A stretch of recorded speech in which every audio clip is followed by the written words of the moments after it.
aplacar mágoas, requentar ressentimentos, amordaçar os impulsos dos sentimentos doloridos, é como se deixássemos um vaso de fel trancado dentro do coração. Entretanto, há um canal pelo qual podemos deixar fluir todas as lágrimas amarguradas, sem que contaminemos nem a própria alma, nem as almas dos que de nós se acercam. Este canal é a prece. Pela prece, deixamos correr o rio caudaloso de nosso pranto, e por abençoado mecanismo criado pela divina misericórdia, receberemos, ainda por esse canal, a água pura da consolação, que é levada a todos os escaninhos de nosso ser sofredor. Fala com o Pai, o nosso Pai. Conta-lhe tudo. Abre tua alma ao seu olhar. Confia-lhe todas as coisas que te agitam, desconsolando-te, e aguarda a resposta do céu. O brando perfume do amor celeste te envolverá e recordarás que todos os que te ofendem são apenas irmãos teus. E recordarás, trazendo no recôndito do ser dores irreveladas, ansiedades que eles mesmos não sabem desvendar, ou culpas que lhes pesam como uma cruz, a qual, por estar oculta, não desperta a compaixão de nenhum sirineu que pudesse ajudá-los a carregá-la. Temos plena liberdade para pensar, mas a liberdade de dizer deve estar condicionada à regra áurea que recomenda fazer aos outros o que gostaríamos que conosco fosse feito. Lembrando que, até hoje, não surgiu ninguém que nos trouxesse uma queixa ou reclamação para com elas construirmos o templo de nossa paz.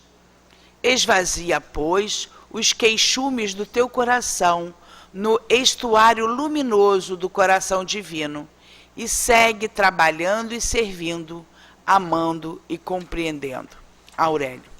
Então agora, meus irmãos, depois dessa página tão significativa para todos nós, que possamos acalmar os nossos corações e com toda a sinceridade do nosso coração, possamos elevar os nossos pensamentos e dizer assim ao nosso querido amigo Senhor Jesus: Mestre Jesus, pastor das nossas almas, divino e amoroso amigo, aqui estamos, Senhor, em nossa casa, junto ao teu coração, para estudarmos as passagens do teu Evangelho.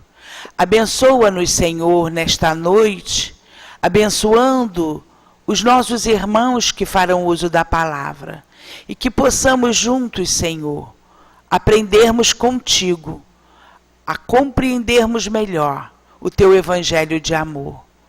E assim, Mestre Jesus, fortalece os nossos corações, abençoando a nossa noite, amparando os nossos espíritos, para que tenhamos uma noite de muita paz. Em teu nome, querido amigo, em nome dos guias de nossa casa, em nome de Leon Denis e Allan Kardec, mas sobretudo em nome de Deus, que possamos dar por iniciado mais uma noite de estudo do teu Evangelho. Fica conosco, Senhor, pois muito precisamos de ti. Que assim seja. Graças a Deus. E agora faremos a leitura do nosso Evangelho, como havia dito. É o capítulo 9, Bem-aventurados os que são mansos e pacíficos. Item 8, Obediência e resignação. A doutrina de Jesus ensina por toda a parte a obediência e a resignação, duas virtudes que a acompanham a doçura e que são muito ativas, embora os homens as confundam erradamente com a negação do sentimento e da vontade. A obediência é o consentimento da razão, A resignação é o consentimento do coração. As duas são forças ativas, pois levam o fardo das provas que a revolta insensata deixa cair. O covarde não pode ser um resignado, assim como o orgulhoso e o egoísta não podem ser criaturas obedientes. Jesus foi a encarnação dessas virtudes que a antiguidade materialista desprezava. Ele veio no momento em que a sociedade romana naufragava nos desmandos da corrupção. Ele veio fazer brilhar, no meio da humanidade oprimida, os triunfos do sacrifício e da renúncia à sensualidade. Cada época é marcada pela virtude ou pelo vício, que deverão salvá-la ou perdê-la. A virtude da vossa geração é a atividade intelectual. Seu vício é a indiferença moral. Digo somente atividade, porque o gênio se eleva de repente e descobre, sozinho, os horizontes que a multidão só verá depois dele, enquanto que a atividade é a reunião dos esforços de todos para atingir um objetivo menos brilhante, mas que prova a elevação intelectual de uma época. Submetei-vos ao impulso que viemos dar aos vossos espíritos. Obedecei à grande lei do progresso, que é a palavra da vossa geração. Infeliz do espírito preguiçoso, daquele que fecha o seu entendimento. Infeliz dele, porque nós, que somos os guias da humanidade em marcha, o chicotearemos e forçaremos a sua vontade rebelde com o duplo esforço do freio e da espora. Mais cedo ou mais tarde, toda a resistência orgulhosa deverá ceder, mas bem-aventurados os que são mansos, porquanto ouvirão docilmente os ensinamentos. Lázaro, Paris, 1863. E agora, meus irmãos, passamos a palavra ao nosso querido Célio. Que tenhamos todos uma noite de paz e de muito estudo.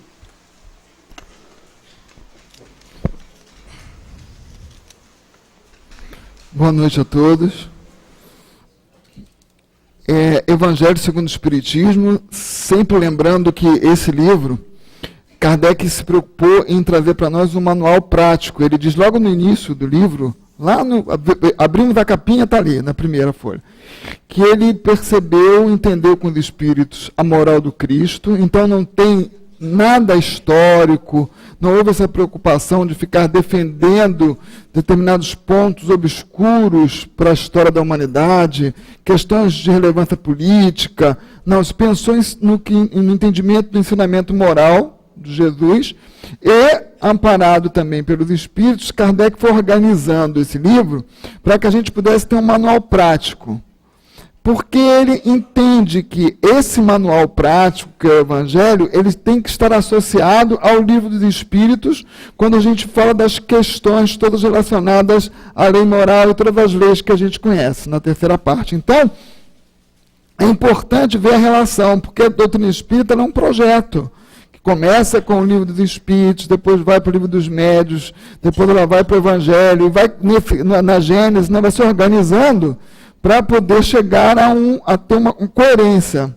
Por isso que é importante a gente estudar todos os livros, até porque muita coisa se complementa de uma época em que Kardec não tinha também, como um ser humano, toda a abrangência que ele precisava ter para trazer para nós. Então os espíritos vão complementando esses estudos. Então é importante a gente olhar como um todo.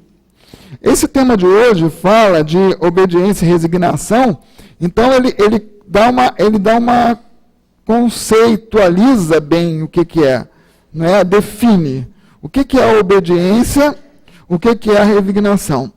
E é bom lembrar que a Terra se destina como um planeta em que a gente aprende a lidar com prova e expiação, porque não é isso? A Terra é um planeta de provas e expiações.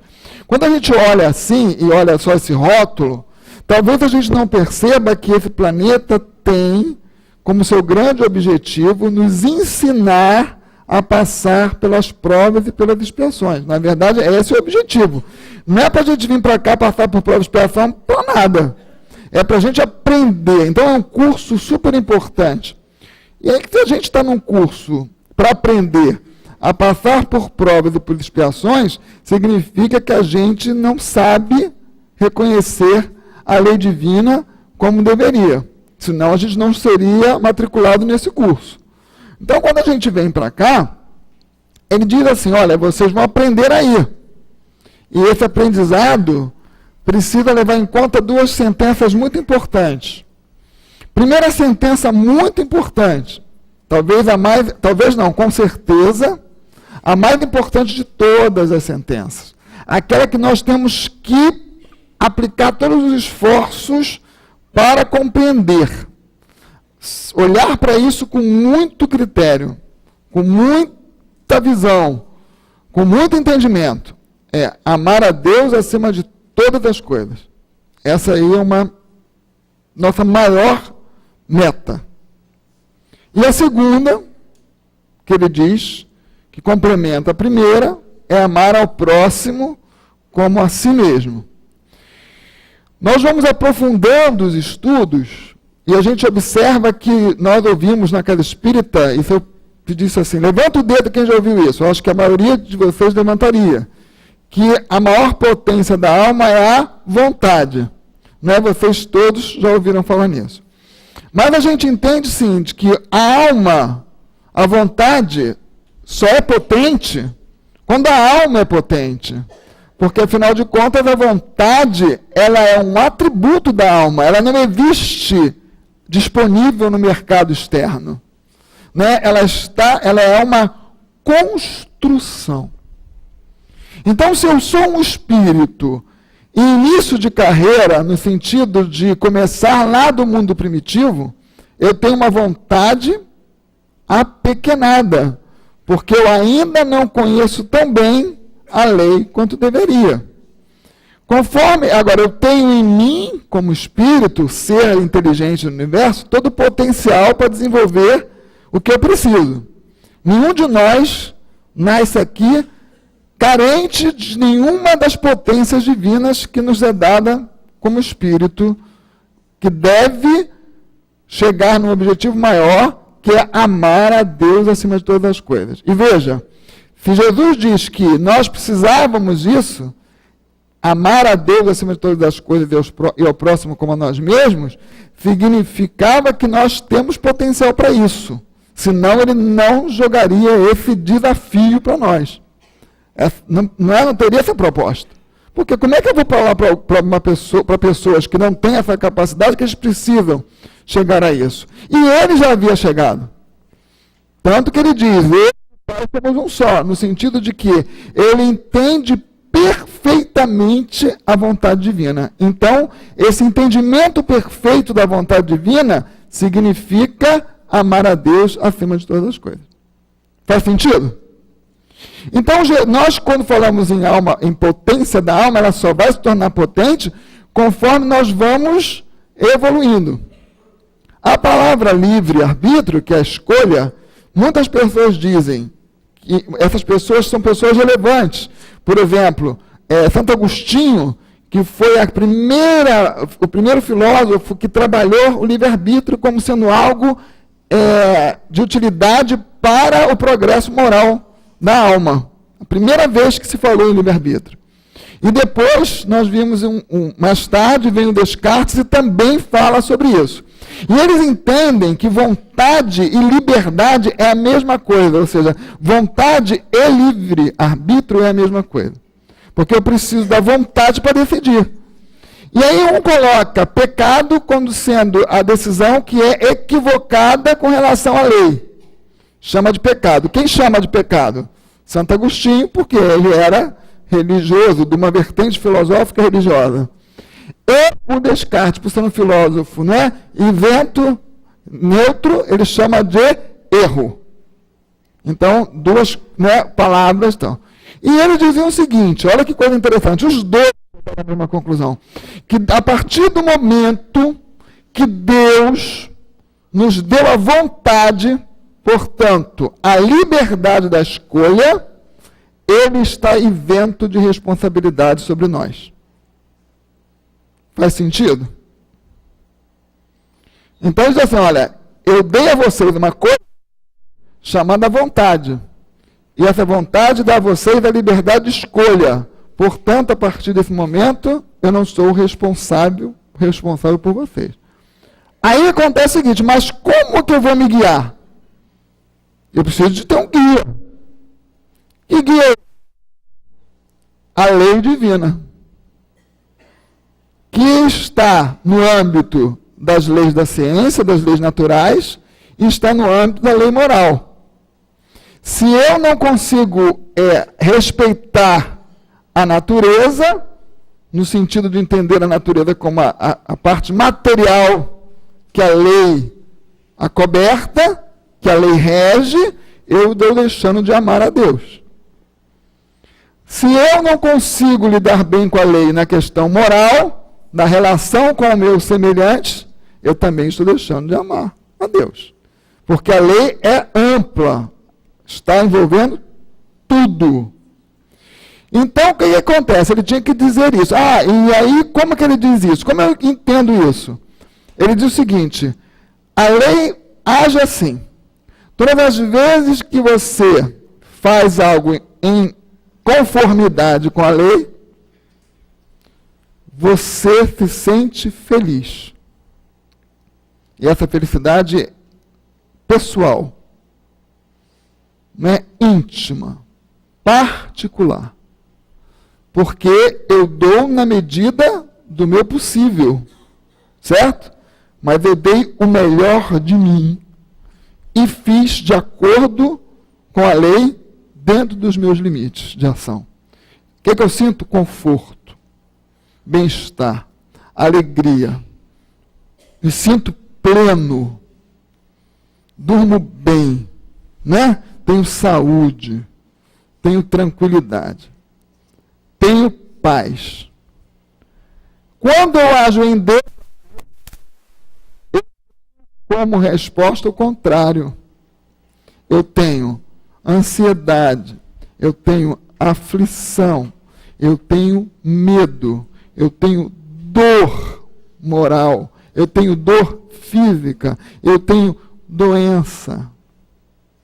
Então, não vem aquela coisinha de eu vou te chicotear. Não, eu agi. A lei está ali e diz, olha, a cada ação tem uma reação. Mas a lei é justa.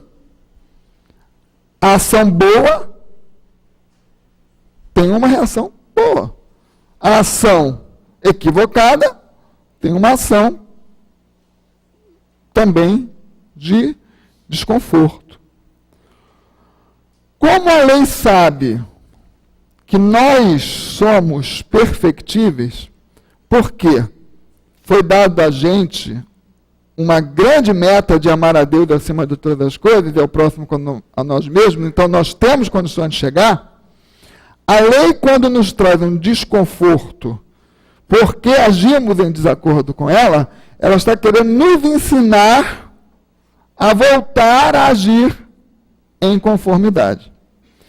E dizem os Espíritos que nós encarnamos com o objetivo principal de desenvolvimento moral, utilizando a matéria para esse desenvolvimento. E todas as vezes que a gente confunde essa meta, quando a gente confunde esse objetivo, e por que a gente diz meta? Porque enquanto eu estou encarnado, eu tenho uma meta de ficar aqui durante os anos, nesse corpo físico, trabalhando uma personalidade para se juntar à soma de outras personalidades que eu já tive e que tem a soma de personalidades, eu vou criando a minha individualidade que me levará ao objetivo maior, que é o amar a Deus acima de todas as coisas. Então, quando a gente sofre, tem um desconforto, que é causado sempre por nós, né? Porque eu digo assim, aquela pessoa me causou um dano, né? Sim, ela me deu um prejuízo, mas como eu vou recolher isso para a minha vida é que vai me trazer a dor ou a não dor. Certo? É sempre assim. A escolha é nossa. E aí, no momento em que a gente estabelece o entendimento de que o que vem de sofrimento é um aprendizado, e que eu tenho tudo em mim para sair do sofrimento, e tudo que eu tenho em mim para sair do sofrimento é buscar o entendimento da lei divina em relação àquele aspecto da vida para que eu saia daquela situação. Porque eu não vou encontrar resposta em lugar nenhum que não seja na lei divina. Tudo bem até aqui? Né? Porque é um monte de conceito, né? Então a gente precisa organizar. Agora vamos lá ver. No momento em que a gente se equivoca, eu tenho que olhar para aquele resultado e saber, olha, se eu não estou bem, se eu não estou bem, eu me permitir equívocos. É só isso. Né?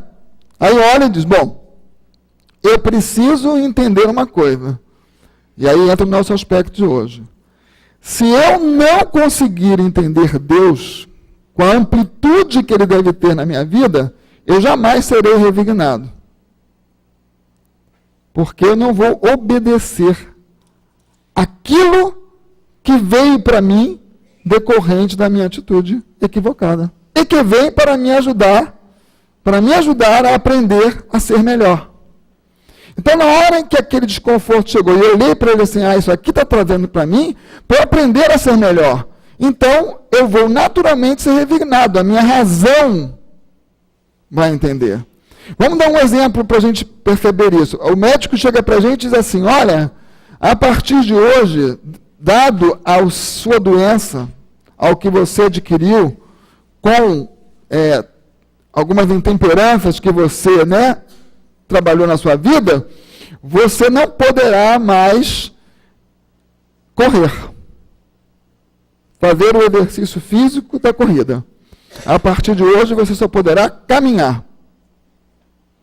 E a pessoa é fanática por correr. Quem gosta de correr sabe como é que isso é, né? E aí ele vai e escuta aquilo, e ele pode ser obediente, porque ele tenta correr e quase morre. Aí ele vai ter que ser obediente na marra, né? Então eu sou obediente, não caminho, não corro mais, só caminho.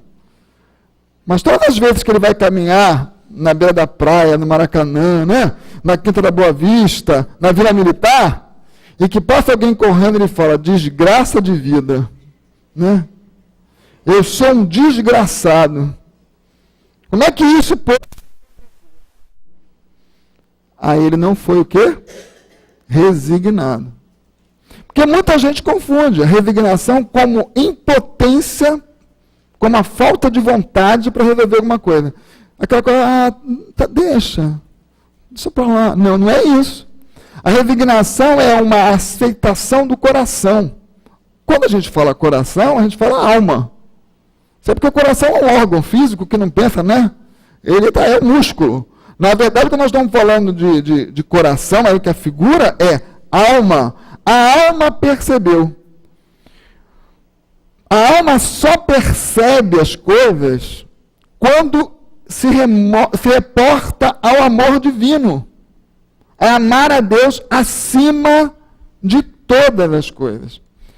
E ela começa a amar ao próximo decorrente disso, porque ela percebe que o único prejuízo que o próximo pode nos dar e que nós podemos nos dar efetivamente são os prejuízos materiais.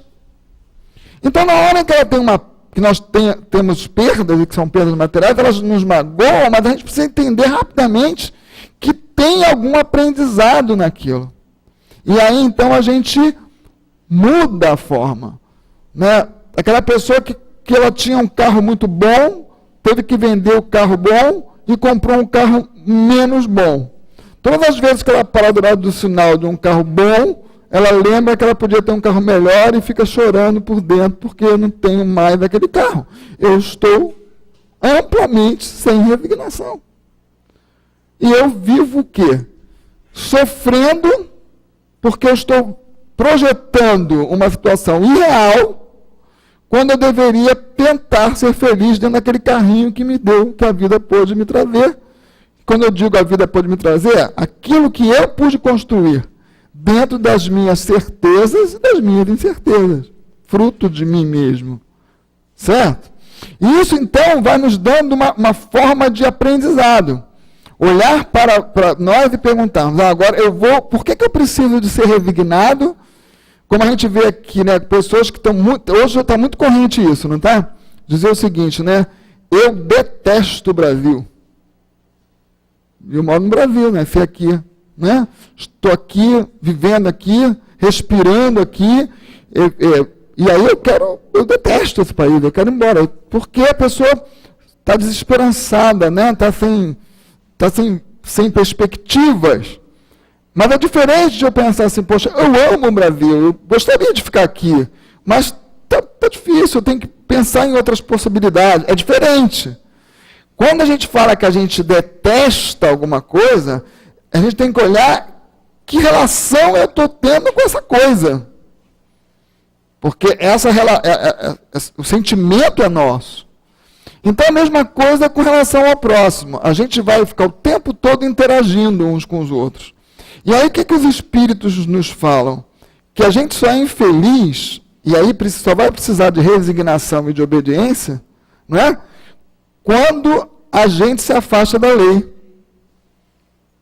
Eles colocam lá claro. O que é se afastar da lei? Na hora que eu vou tomar minha decisão, fazer minhas escolhas, que eu vou botar minha vontade para se tornar potente, eu escolho em desacordo com a lei.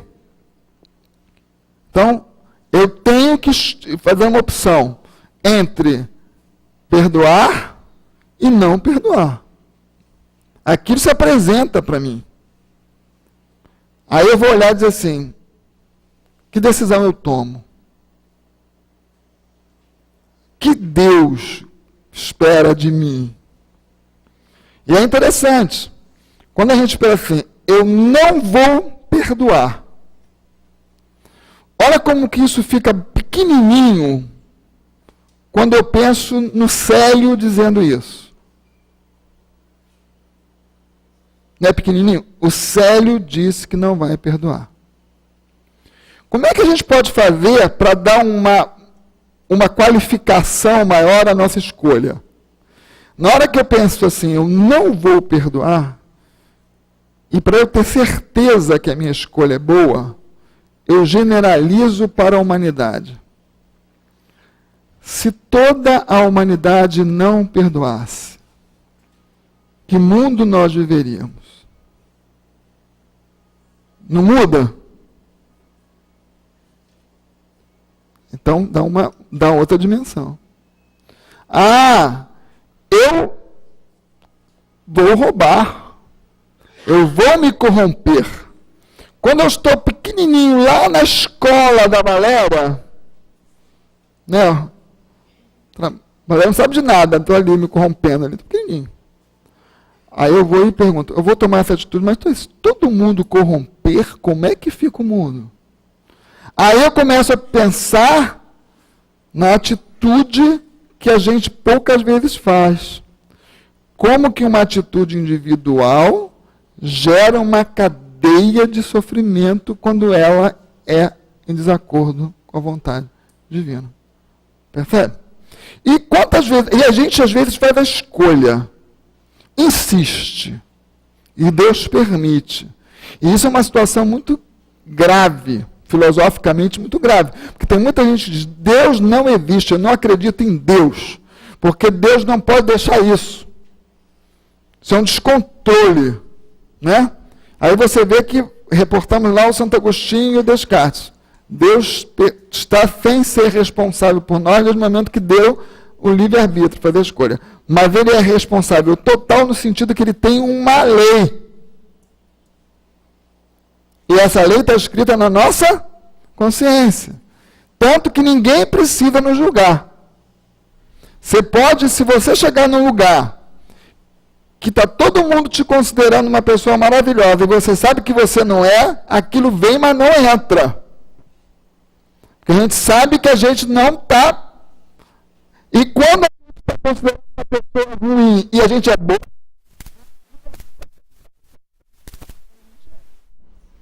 então, percebe que essa questão da consciência ela é importante. E aí, o que é nível de consciência? Como é que eu posso saber que uma pessoa, aquilatar o nível de consciência? É exatamente o percentual de entendimento claro, objetivo, que o espírito tem da lei. Quanto mais eu entendo a lei, percentualmente maior é o meu nível de consciência.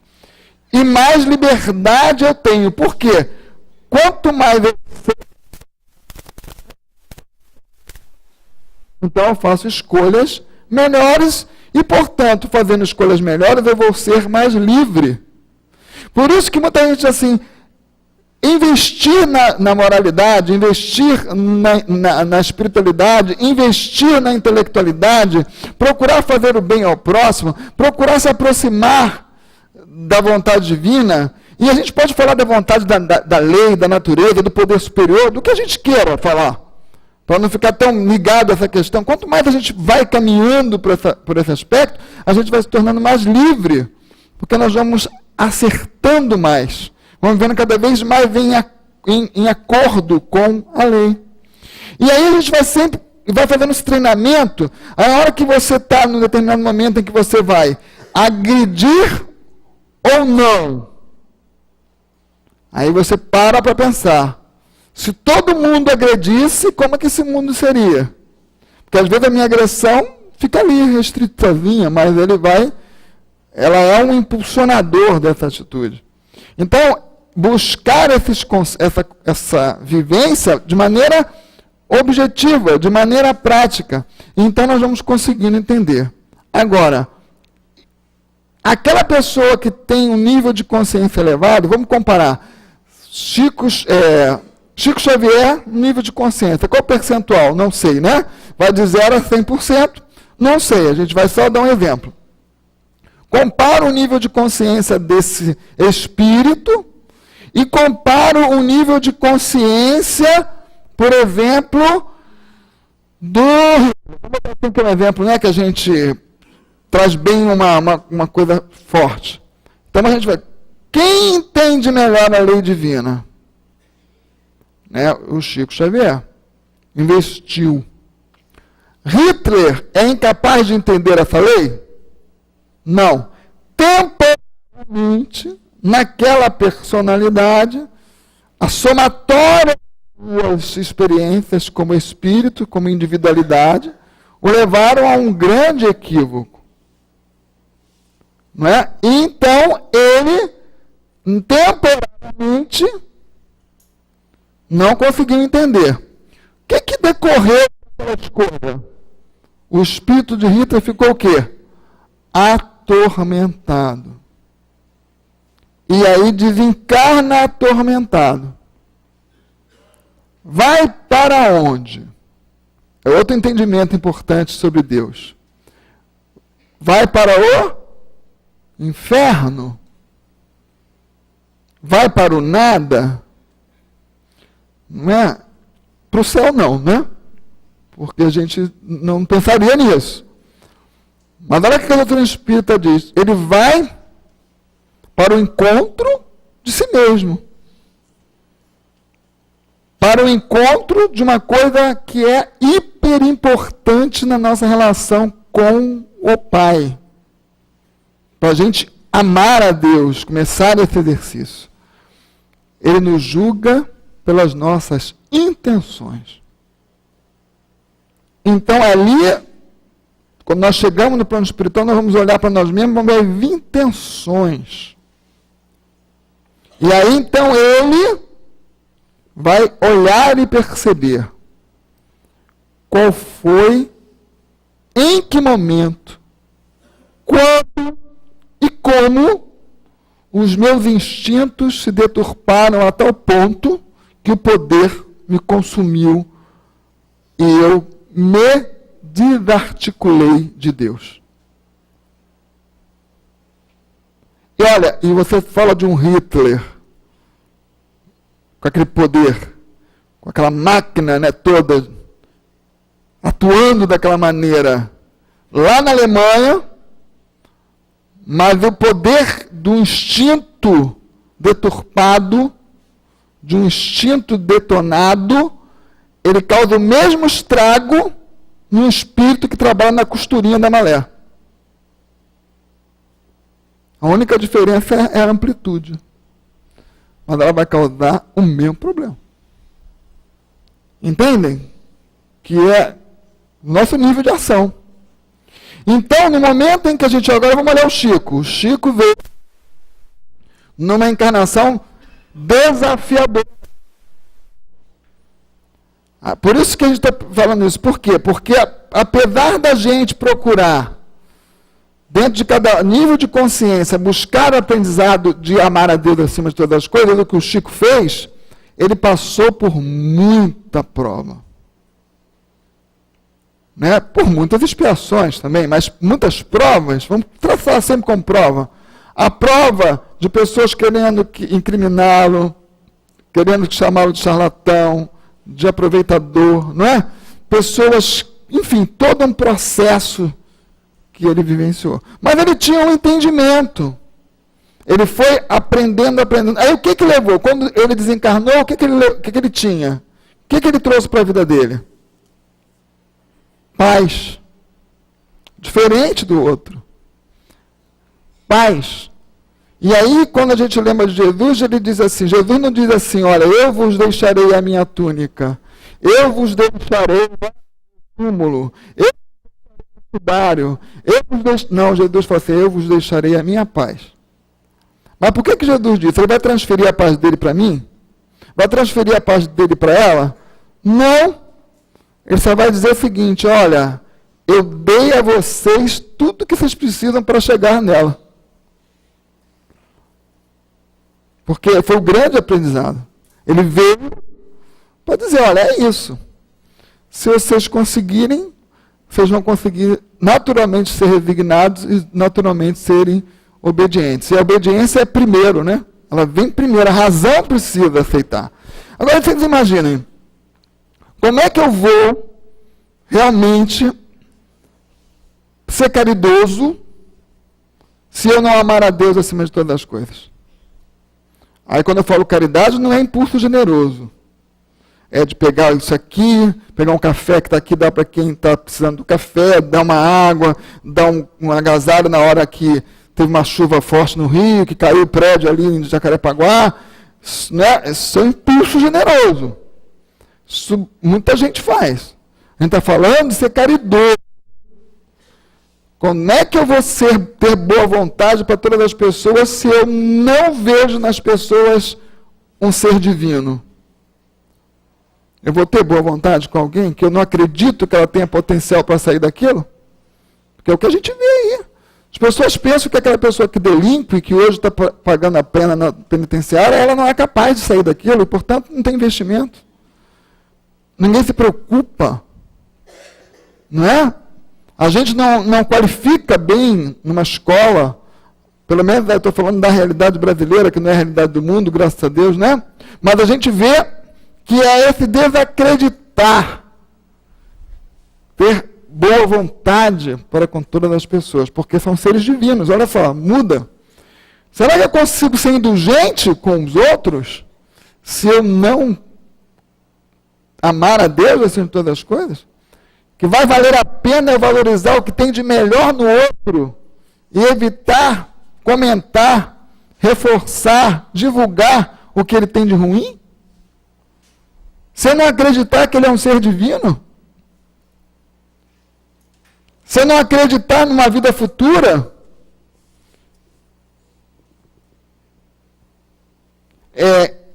Um senhor adota uma criança pequenininho, morava na comunidade em Água Santa. E ele, desde de jovem, recém-casado, ele adota aquele menino que frequenta a sua casa, que come com seus filhos, que entra na adolescência com seus filhos, que é tratado com carinho enorme. E esse menino, quando fica maiorzinho um pouquinho, se equivoca e, junto com alguns jovens da comunidade em que morava, resolve assaltar esse homem que o abrigou. E como ele planeja? Eu vou na frente, bato a porta, ele vai me reconhecer, vai abrir a porta, vocês entram e roubam. É assim fez. Vou contar a história e vocês comecem a pensar em Deus na história, tá bom? Vamos fazer esse exercício? Tá bom? Porque eu sei, até agora ninguém pensou, né? É difícil, né? Então a gente vai e ele abre a porta. Ó, meu filho, né? Abriu a porta. Quando entram as pessoas, a reação desse homem, muito de extremo espanto, de dor, tenta reagir e fica sequelado para todo e sempre durante a encarnação, né? Perde os movimentos do corpo por uma pancada recebida. O menino é preso e está preso até hoje. Esse homem nunca mais pôde trabalhar como trabalhava para sustentar os filhos e vive então essa situação. Amar a Deus acima de todas as coisas e ao próximo como a si mesmo. Quem é o próximo nessa história? O menino e os meninos que lá entraram. Não é? Olha como é que é um exercício difícil. Mas o que ele quer dizer com isso? Que eu tenho duas opções. Eu estou sequelado, eu estou com dificuldades com o meu trabalho, e eu tenho que optar. Ou eu fico nessa situação odiando, ou eu fico nessa situação perdoando. E eu só vou conseguir perdoar se eu pensar em Deus. Olhar para aquelas criaturas e dizer, que triste, né? Que essas pessoas não perceberam a oportunidade que tiveram e, quem sabe, olha como é que isso é maior, e quem sabe, seja eu, sequelado, sofrido, o agente transformador para esta alma, que poderá, no momento em que estiver reclusa, que estiver com a sua liberdade cassada, que perceba o estrago que fez, possa refletir e reformar-se como espírito eterno que é. É que o prejuízo que causou físico, eu nada posso fazer, dentro dos limites que eu estou sequelado mesmo, não tenho mais como andar. Mas eu posso ter uma decisão como espírito, não é? que ele não poderá e nem ninguém pode destruir em nós, que é a capacidade de entender Deus neste momento na minha vida. Por que foi permitido? Por que eu? Por que a vida me trouxe esta prova? Se Deus me ama. Se Deus ama esse menino. Então, eu tenho que moralmente, porque fisicamente eu não posso fazer muito, eu tenho que, pelo menos moralmente, me preservar. E amando a Deus acima de todas as coisas, porque aí eu tenho que amar acima do meu corpo, amar acima do meu filho, amar acima da minha esposa, amar acima do meu trabalho. É tudo. Jesus falou, amar acima a Deus acima de todas. E aí então ele vai escolher por perdoar e por viver em plenitude dentro das situações em que ele se encontra. Ou, se ele agir assim, ele estará vivendo um entendimento pleno do amor divino. Se ele não pensar assim, ele vai ficar com sentimento de vingança, com ódio, sem obediência e sem resignação, e sofrerá, sem mudar nada no quadro físico que ele se encontra. Mas isso aí é um aprofundamento desse amor divino. Não é? A gente precisa trabalhar muito isso. Porque a gente sofre com perdas. Sofre. Quando a gente se vê, a gente, caramba, como eu não dava conta disso. Não é? Uma vez eu me lembro aqui, nesta casa, talvez há uns mais de 20 anos atrás, que nós fomos fazer um encontro aqui, e nós fomos falar sobre perdão, que é o outro aspecto da caridade, né? Boa vontade para com todos, indulgência e perdão das ofensas. Como é que eu posso perdoar alguém que eu não vejo como um ser divino? Como eu posso perdoar alguém quando eu acho, na minha falta de clareza com relação à lei divina, que ele foi capaz de me prejudicar?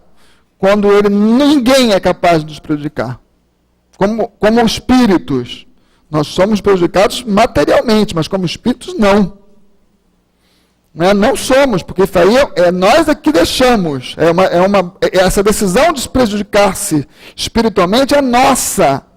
É como eu vou lidar com a perda. Que valor. E não é fácil isso. A gente colocar na prática isso. Tem que ter muita aprofundamento mesmo, viver muito isso. Entender o que é valor. De repente você fala, mas eu vou viver 30 anos em cima de uma cama, sequelado, sofrendo. Se a gente olhar aquilo como algo importante para a minha vida espiritual, como sendo algo que Deus me trouxe, porque me ama, porque me quer bem, eu vou conseguir viver ali, me crescendo como espírito. Agora, se eu entender que eu não me... e eu não consigo ver assim, eu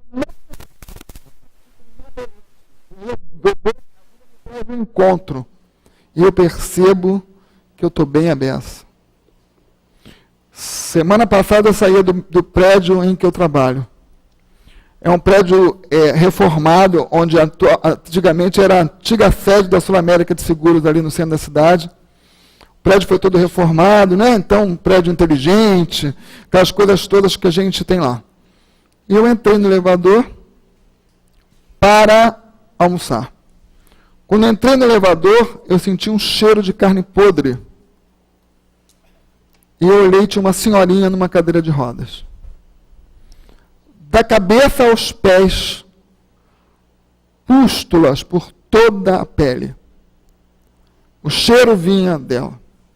Quando eu entrei, eu fiz um esforço grande de dizer, né, boa tarde, tudo bem com vocês e tal. E tinha a senhora que estava segurando a cadeira de rodas e uma outra senhora em pé. Quando eu abri, dei aquele sorriso, comentei, a moça se aquietou, ficou bem. E eu olhei para a pessoa que estava muito sequelada. Muito, sofrimento muito grande. E em momento algum, eu tive pena daquela moça. Porque ela era de uma grandiosidade. Ela sorria um sorriso tão agradável. Ela conversava comigo tão agradável. Ela estava tão bem dentro de uma situação tão difícil. E aí nós começamos a pensar, não é o cenário, é como eu lido com o cenário.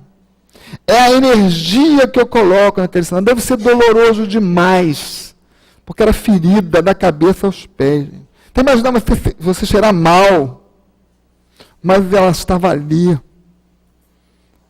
Então, é claro que eu não posso aquilatar o nível de consciência dela, nem o nível de resignação, nem o nível de obediência. Mas o que eu estou dizendo é que ela não me passou.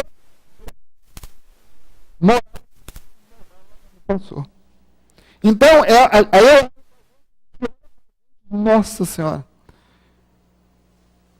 eu estou muito deslocado, desconexo com a lei de amor de Deus. Porque olha como eu tenho tanto. Né? Tanto. Então, é esse olhar.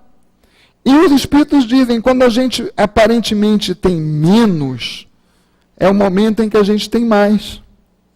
Né? Porque é o momento que a gente teve coragem de fazer os nossos resgates necessários para um equilíbrio futuro. Quando eu era muito jovem, eu ia a Curupaiti, na presença do lindo Nestor Espíndola, e quando nós vimos com ele, e ele nos levava, né, a passear por aquelas enfermarias, vestia um senhor lá, muito sequelado. Ele não tinha mais, né, pontinha do nariz, não tinha orelha, as cordas vocais funcionavam muito mal, não tinha mais dedo das mãos, não tinha dedo dos pés, e ele ficava sentadinho lá, nos esperando para a visita. E ele ria o tempo inteiro. Bom dia, boa tarde, né? Tudo bem? E a gente pergunta, e aí, como é que você está? Ele diz, estou ótimo, estou fazendo um tratamento de beleza, estou fazendo plástica, tirando tudo, mudando nariz, mudando orelha, mudando tudo, para voltar lindão na próxima encarnação. E do lado da outra cama, tinha um outro, que se jogava um cobertor em cima do corpo, quando a gente entrava, se cobria todo na hora da visita, e xingava todos os palavrões que a gente podia imaginar. Para ele era algo desesperador, estar se expondo, porque ele não tinha o quê? Resignação, consequentemente não tinha obediência. Sendo assim, ele não tinha o quê? Compreensão de Deus. Porque fugia às possibilidades dele mudar aquele quadro. Então, se me foge a possibilidade de mudar o quadro, por que eu não, né, procuro a resignação e a obediência para me adequar? E a gente aqui hoje, conversando, trocando ideia, a gente está falando de algo muito importante que a doutrina espírita, que Jesus falou, e que passa às vezes muito batido, né? Passa corrido. A gente está aprofundando. Quando o Kardec traz a primeira pergunta do Livro dos Espíritos, que é Deus, não foi à toa. É a inteligência suprema e a causa primária de tudo. E depois ele fala, e Deus é soberanamente justo e bom. Olha só, não é só justo, não. Porque justiça eu posso fazer sem bondade. Mas quando ele diz que ele é justo e bom, ele está querendo seguir o seguinte, olha, a justiça é, eu tenho a lei, agir em desacordo com a lei, vou ter um incômodo, mas esse incômodo é bom porque ele te redime. Então, está lá a bondade. Veja, a bondade divina, é lindo isso, a gente pensar nisso, né? Que quando Jesus falava, porque Jesus percebendo Deus tão grandiosamente, ele dizia assim, Deus, a bondade divina se apresenta para todos, para o justo e para o injusto. Chove para o justo como chove para o injusto. Não é? Essas coisas do castigo, essa coisa de achar que a pessoa tem que aprender, não é, de uma forma violenta, de uma forma desrespeitosa, de uma forma assintosa, de uma forma em desacordo com o bem, é uma coisa equivocada. Então a gente observa que, agora vamos falar um pouquinho de entendimento da lei. O planeta Terra recebe um contingente de espíritos como nós, que temos grandes dificuldades para entender a lei. Isso aí a gente não tem dúvida, não é? E como é que a gente consegue ajudar uma pessoa a entender melhor a lei? Investindo num bom processo intelectual. Então, por isso a gente tem que ter boa escola. Por isso que a gente tem que ter um lar, uma família em que valorize a informação, a boa informação, que faça que a gente aprenda a fazer conexões boas com as coisas, para poder fazer que aquela criança desenvolva esse potencial. Então, quando a gente, como sociedade humana, embota essa perspectiva, essa possibilidade para alguém, a gente está retardando o seu encontro com esse grande objetivo que era amar a Deus acima de todas as coisas. Então, olha como é grave. Né? É sério. Então, o que a gente pede? A gente pode mudar, mas eu posso ensinar o que eu sei. Quantas vezes a gente pensa em que as coisas não estão boas, e a gente fica muito no problema. Porque as coisas não estão boas, porque as coisas não estão boas, porque as coisas não estão boas, porque tem muita violência, porque tem muito isso, porque tem muito aquilo de ruim. Agora, eu faço o que do meu tempo? O que eu dou? Que percentual do meu tempo eu dou para ensinar alguma coisa a alguém? Para ouvir alguma coisa de alguém. Então eu quero encerrar contando uma história. Há algum tempo atrás, e mediunidade é uma coisa muito, muito bacana, né? Quando a gente percebe isso. Eu caminhava lá perto de casa, e indo para casa à noite, eu escutei uma voz que dizia: vai até aquela moça que está sentada lá na padaria. Tinha uma senhora deitada. E eu fui. Cheguei perto dela e perguntei: tudo bem? Ela disse: tudo bem. Você está precisando de alguma coisa? Não, eu estou aqui, estou bem. Eu estou aqui porque eu durmo aqui na padaria, porque o padeiro fica aqui a noite toda, e aí se eu gritar ele me socorre. Eu olhei e pensei: inteligente, né? Já tem um diferencial. E aí eu pergunto o nome, e daí a gente, com a ajuda que a gente foi aprendendo aqui, porque na verdade a gente aprendeu muito na Malé, aprendeu muito aqui, né, o tempo todo, a gente foi encaminhando. E aí saiu da rua, tratou da perna, ficou boa da perna, um pouquinho de sequela, mas está bem. Depois ela sumiu um pouquinho, aí ajudada pela Igreja Católica, hoje ela mora numa comunidade, num Borel, aluguel pago pela igreja, e ela precisa trabalhar. E aí então, ela me disse que o pai que ela queria tinha uns irmãos. E aí quando eu falei: bom, vamos tentar aproximar a família, né? Que não mora no estado do Rio. E ela me conta que ela falou assim: eu preciso falar. E ela chorava muito, ela dizia: quando eu contar a minha história para você, você não vai gostar mais de mim. E olha como é que isso é importante aqui no primeiro livro. Às vezes a gente precisa falar dos nossos problemas com alguém, porque a nossa história pode deformar os nossos problemas e fazê-lo maior do que ele na verdade deveria ser.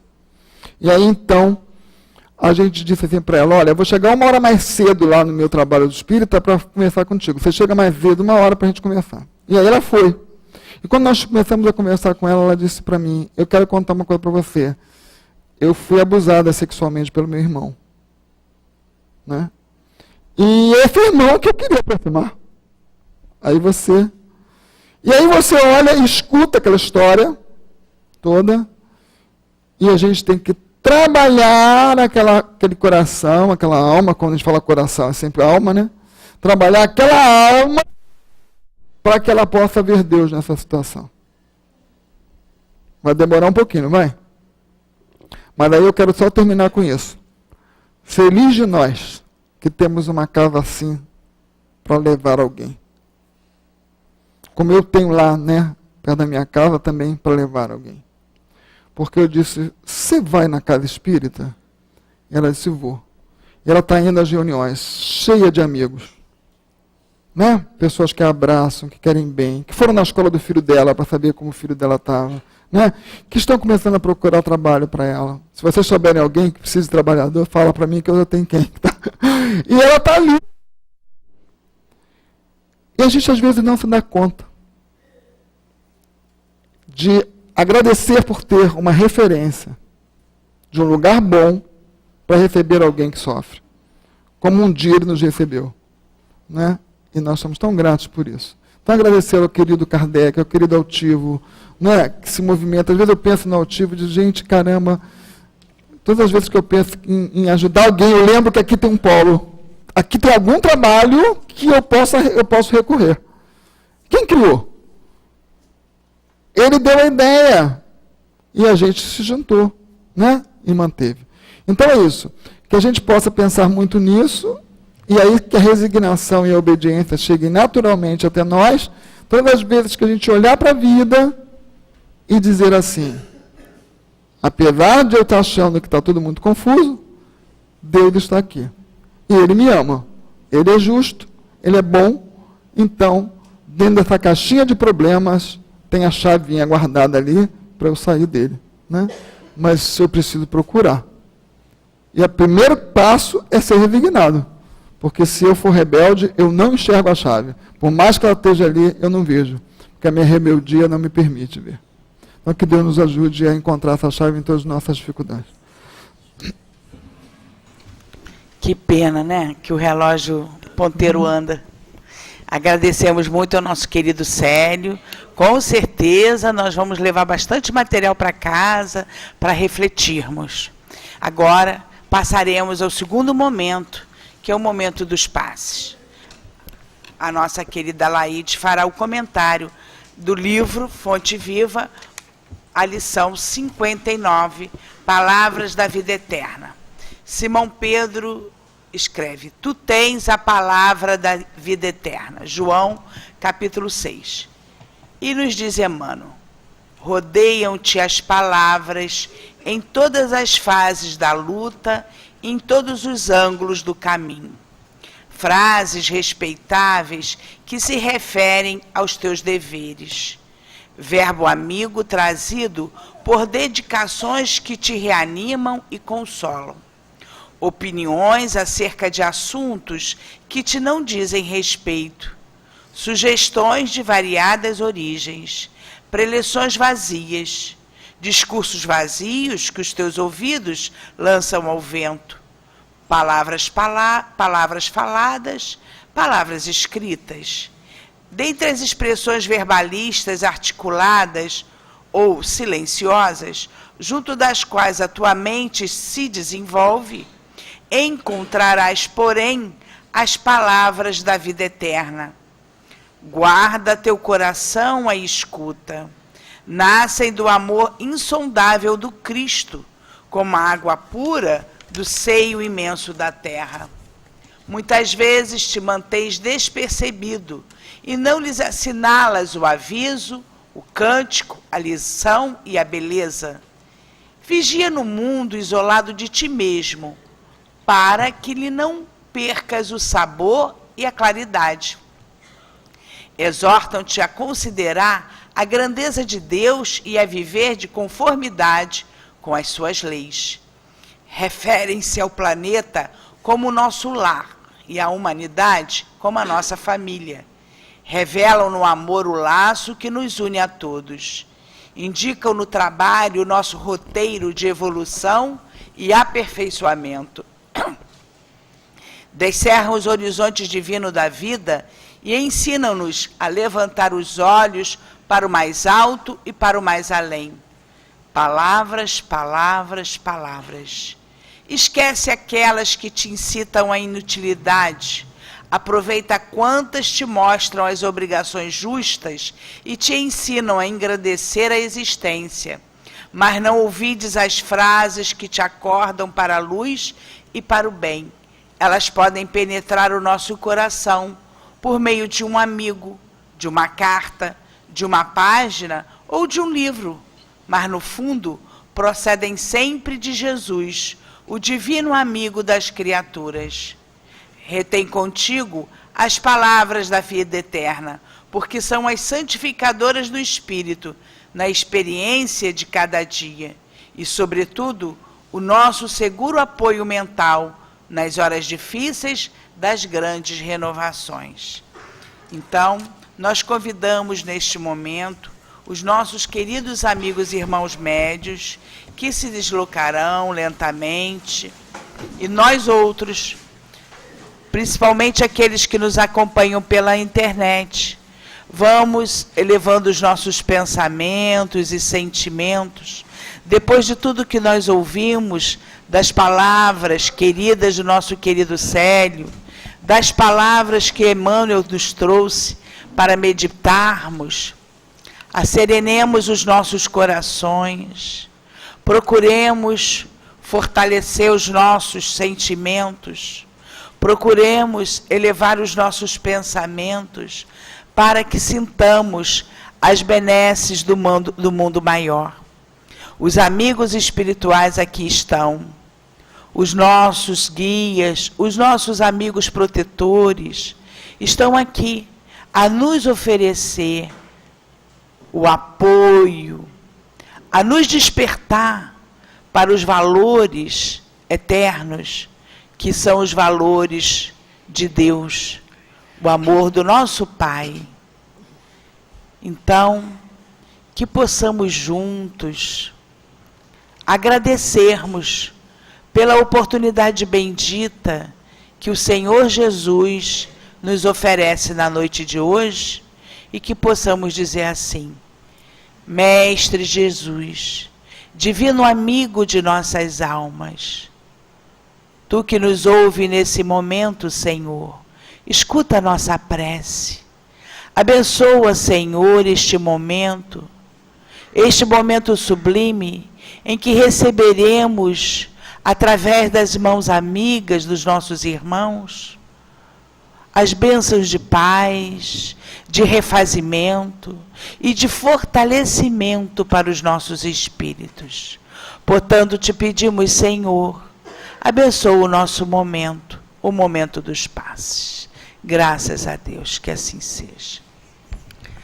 Que o amor do Mestre Jesus envolva todos nós, encarnados e desencarnados, com paz e luz na nossa caminhada. O apóstolo de Jesus, Simão Pedro, nos orienta que temos as palavras da vida eterna através do nosso trabalho, nossa dedicação, em relação dos nossos deveres no bem. A caminhada de todos nós em busca da paz, da luz, do nosso entendimento e dos nossos irmãos, muitas vezes nos confundem em torno das situações que nos são colocadas em nossas vidas.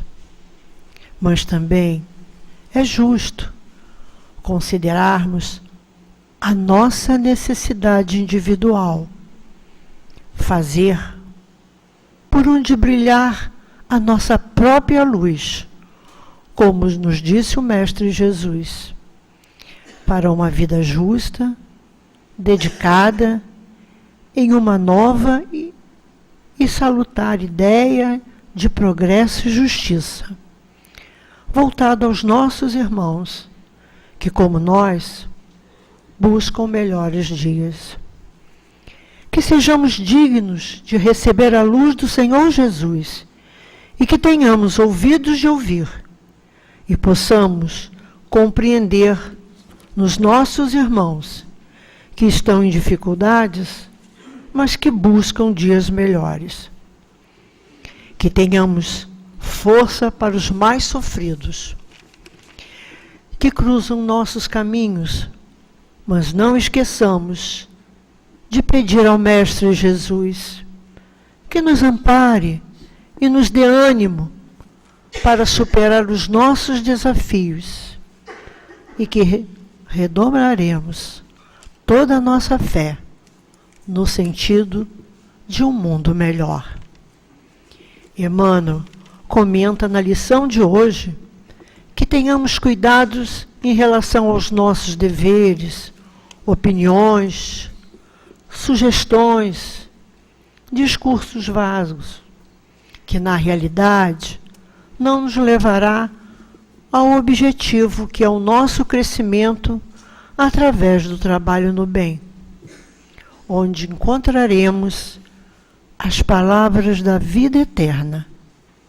Trabalhemos pela grandeza de Deus e viver obedecendo suas leis.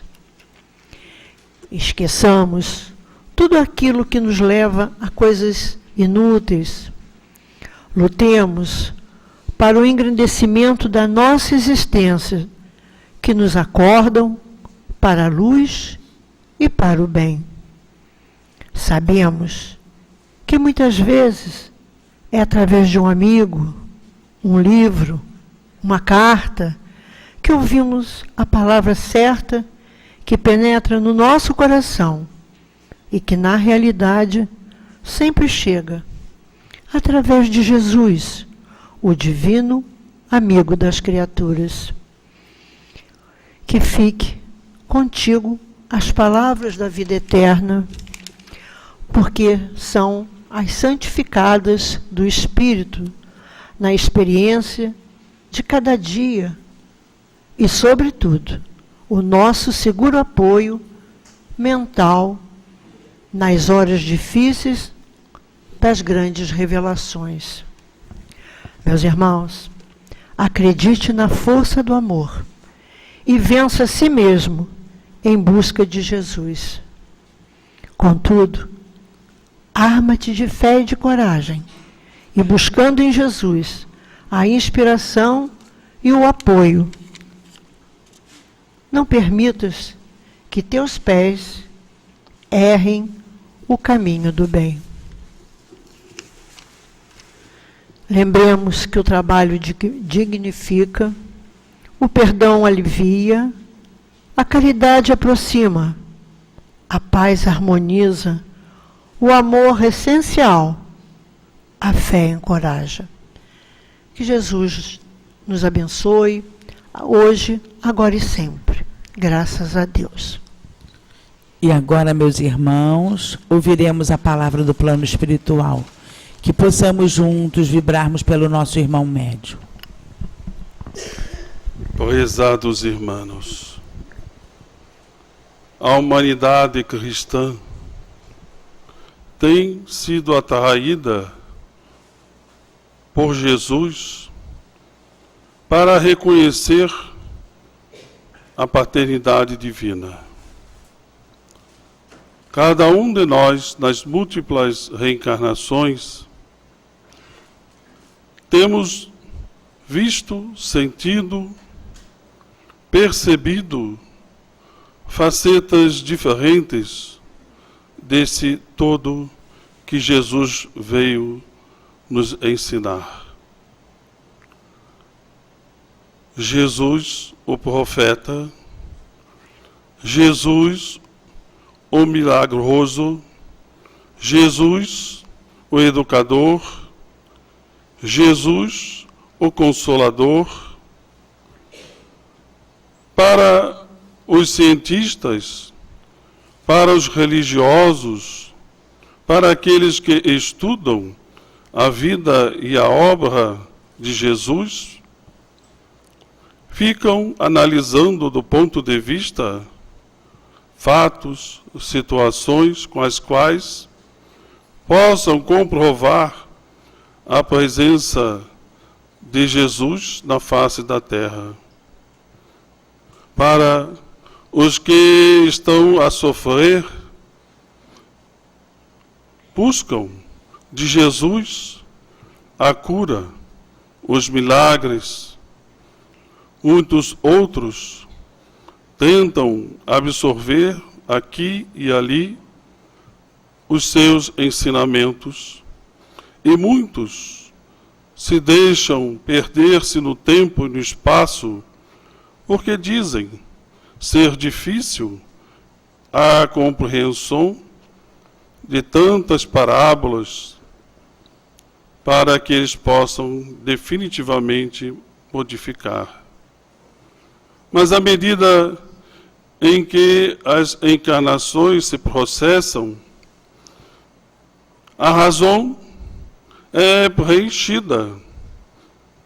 Todos aqueles lapsos que a razão, a ignorância dá, faz com que sejam preenchidos para que possam se fundamentar nos conhecimentos que ali presentes começam a fazer sentido em suas vidas. Mas para outros, Jesus toca em seus corações. Em certas encarnações, Jesus consola, Jesus explica mais dentro da alma do que propriamente para a mente. E à medida que as reencarnações acontecem, pouco a pouco, esses fragmentos de razão e de sentimento se tornam substanciais. E assim, gradativamente nos aproximamos do entendimento e do amor que Jesus nos trouxe e traz como consequência natural da conscientização espiritual da vida superior. Assim, caros filhos, aproveitem esta presente reencarnação como oportunidade de estudos que fazem para compreender as leis de Deus, para se aproximarem de Jesus, tanto pela razão quanto pelo sentimento, para que possam, ao se fortalecerem, se sentirem substancialmente com fé, com confiança, com coragem e com a plena certeza de que Deus é o nosso Pai. Na simplicidade da vida, caros filhos, seja como for, o amor de Deus irá sempre agir a favor de nossos espíritos, buscando, pois, através de Jesus, dos seus ensinamentos, iremos sempre buscar esta força necessária para superar as dificuldades que cada um vivencia no presente momento.